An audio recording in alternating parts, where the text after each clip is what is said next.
Hello viewers, আশা করি সবাই ভালো আছেন। আবারও আপনাদের মাঝে একটি লাভ স্টোরি নিয়ে আসলাম। আজকের লাভ স্টোরিটা হলো পিতৃবউ। তো আপনারা তো বুঝতে পারছেন আজকে লাভ স্টোরিটা কি পরিমাণ সুন্দর হতে চলতেছে।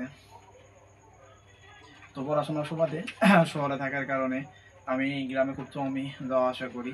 তো তারপরও আমি সবসময় কথা বলতাম, সবার সাথে মিশতাম, কারণ এলাকাতে না থাকলেও এলাকা সবার খোঁজ খবর নিতাম আমি। তো হঠাৎ করে একদিন আমার এক কাছের ভাই আমাকে ফোন দেয়। ফোন দেওয়ার পর বলে যে তারা নাকি আমার জন্য একটি মেয়ে দেখেছে, তবে আমি যদি এখন যদি হ্যাঁ বলি তো তাহলে নাকি তারা কথা বলবে। তো তখন তাকে বলি যে আচ্ছা, সমস্যা নাই, তো তোমরা কথা বলো, যদি আমিও কথা বলে দেখি, যদি আমার ভালো লাগে তো আমি তোমাদেরকে জানাবো। তো সে মেয়েটির ফোন নাম্বার দেয় আমাকে। ফোন নাম্বার দেওয়ার পর তার সাথে কথা বলি 2 দিন।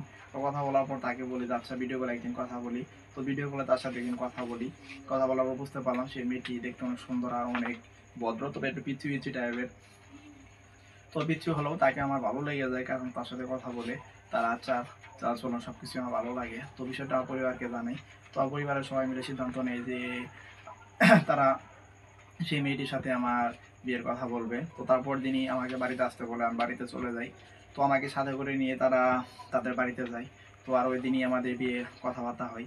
তো ওই দিন বিকেলবেলা সেই মেয়েটি আমাকে ফোন দেয়। ফোন দিয়ে বলে যে আচ্ছা, আপনি তো একটু আমাদের দিকে আসেন, তো আপনাকে একটু দেখবো। তো তখন তাকে বলি যে ভিডিওগুলো তো দেখা যায়। তখন সে বলে যে না, ভিডিওগুলো দেখবো না, আপনাকে সামনাসামনি দেখবো। তো কি আর করার, যখন ও বউ এরকমভাবে বলতেছে তো তখন তো আর না করা যাবো না।